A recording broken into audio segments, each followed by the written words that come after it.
Skarloey remembers.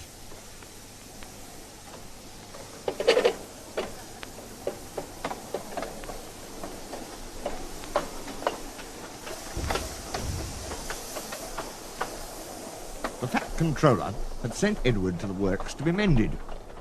Near the works station, Edward noticed a narrow-gauge engine standing in an open-sided shed. "That's Skarloey," he thought. "What's he doing there?"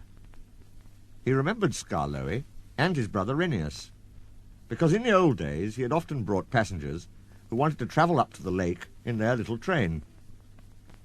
As the men at the works could not mend him at once, Edward asked them to put him on a siding close to Skarloey. Skarloey was pleased to see Edward. "The owner has just bought 2 more engines," he said. "He told me I was a very old engine and deserved a good rest. He gave me this shed so that I could see everything and not be lonely. But I am lonely all the same," he continued sadly. "I miss Renius very much. Yesterday one of the new engines pushed him on a truck, and now he's gone to be mended. I wish I could be mended too, and pull coaches again." "Have your coaches got names?" asked Edward. "Oh, yes. There's Agnes, Ruth, Jemima, Lucy and Beatrice. Agnes is proud. She has cushions for first-class passengers. She pities Ruth, Jemima and Lucy, who are third class with bare boards. But they all 4 sniff at Beatrice. Beatrice often smells of fish and cheese, but she is most important," said Skarloey earnestly. "She has a little window through which the guard sells tickets. I sometimes leave the others behind, but I always take Beatrice. You must have tickets and a guard, you know." "Of course," said Edward gravely. "Renius and I," continued Skarloey, "used to take turns at pulling the trains."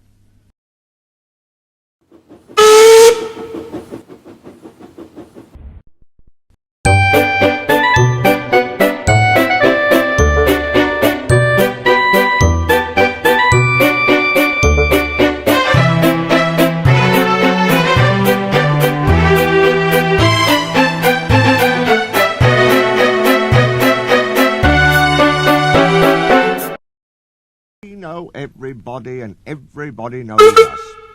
We whistle to the people in the fields, at level crossings, and in lonely cottages and farms, and the people always wave to us. We love passing the school playgrounds at break time, but then the children will always run over to the fence to watch us go by. The passengers always wave, because they think the children are waving to them. But we engines know better, of course," said Skarloey importantly.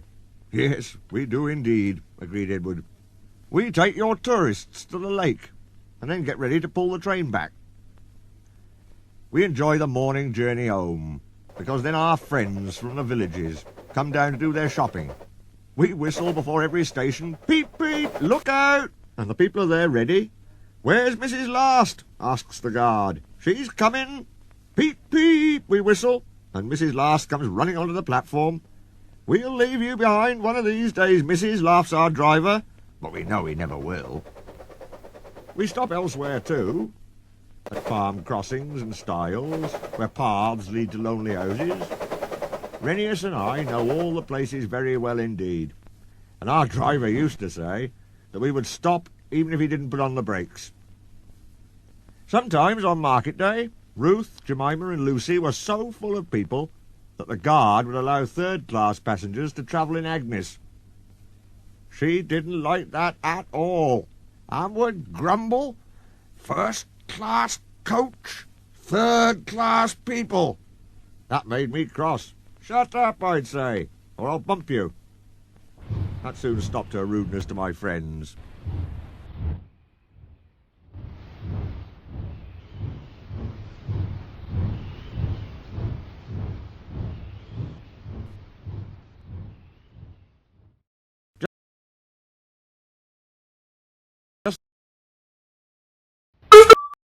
Then some workmen came.